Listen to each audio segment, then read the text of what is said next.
वेशंतरण का त्याग। जेतु अंतर के राजा संजय और रानी तुलसी के पुत्र वेशंतर के त्याग की कहानी राजा हरिश्चंद्र की कथा को संभवतः प्रभावित करती प्रतीत होती है।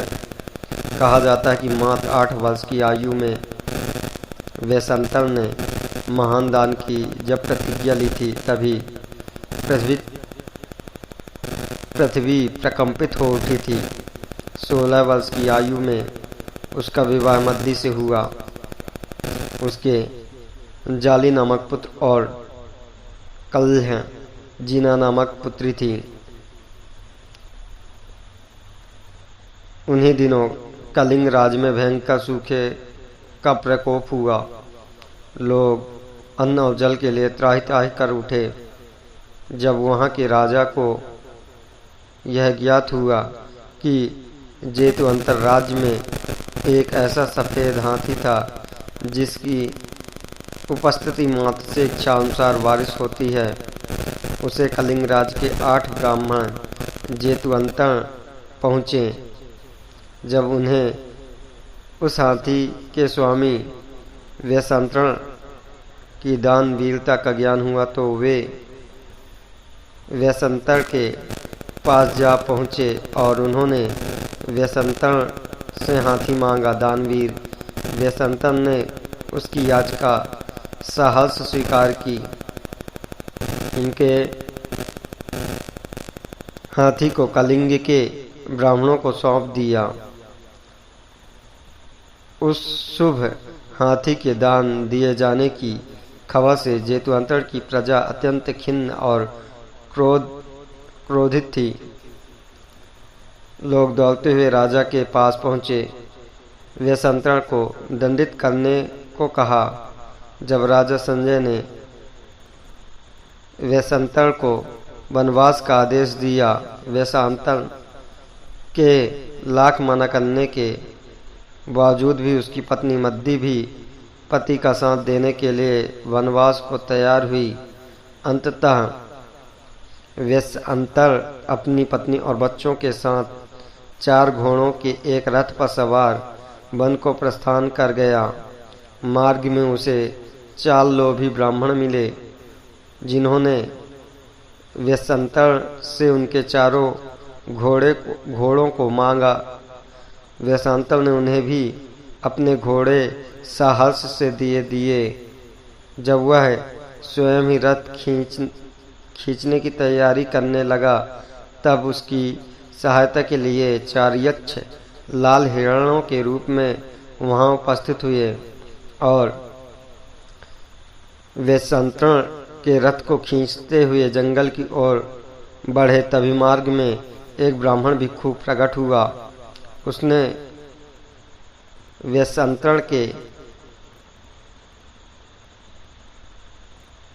रथ को मांग लिया।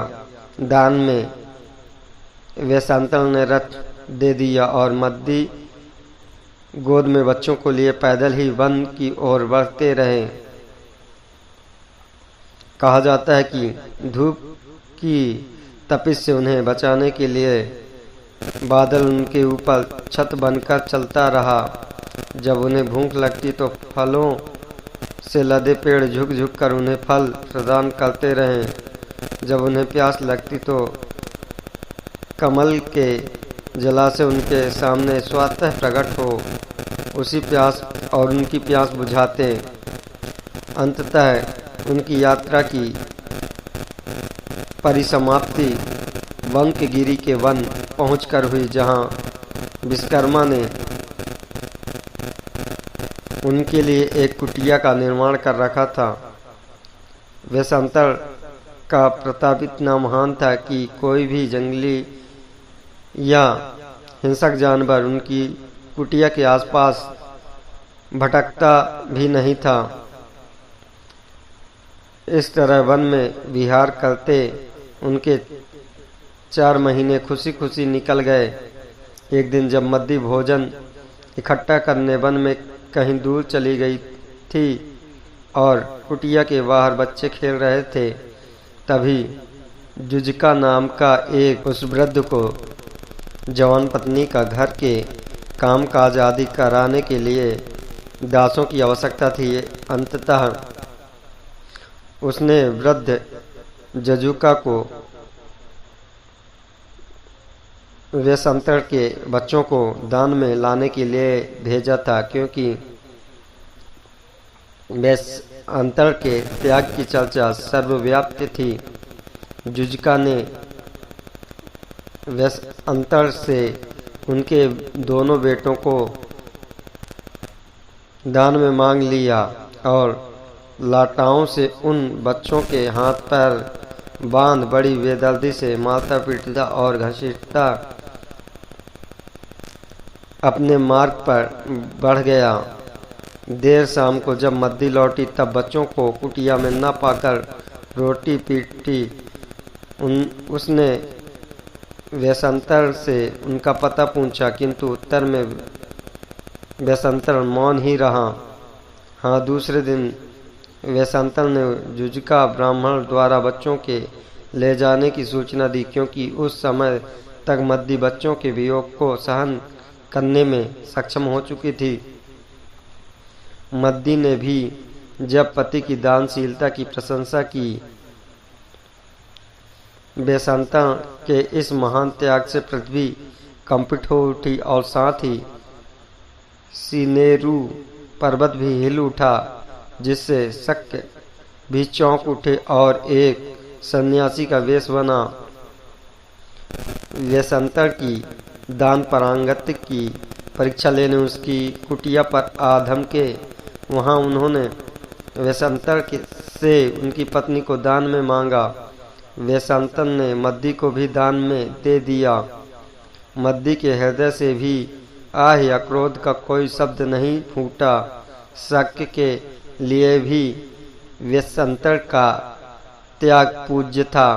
उन्होंने तत्काल ही अपना असली रूप धारण कर उनकी पारिवारिक खुशी लौटाने का वर प्रदान कर दिया और दान प्रांगत पति पत्नी से विदा ले अंतर्ध्यान हो गए। उस समय कालिंग को जाने वाला जुजिका लहूलुहान बच्चों को लेकर रास्ता भूल जेतुअंतर जा पहुंचा। जेतुअंतर के सिपाहियों ने जुजिका को शंकित होकर देखा, क्योंकि वह किसी भी तरह से बच्चों का अभिभावक या संबंधी प्रतीत नहीं होता था। अतः वे उसे बंदी बनाकर राजा के पास ले गए। राजा संजय ने तत्काल अपने खून को पहचान लिया और अपने पौत्रों को मुंह मांगे दामों में खरीद लिया। जुजिका की किस्मत में आकस्मिक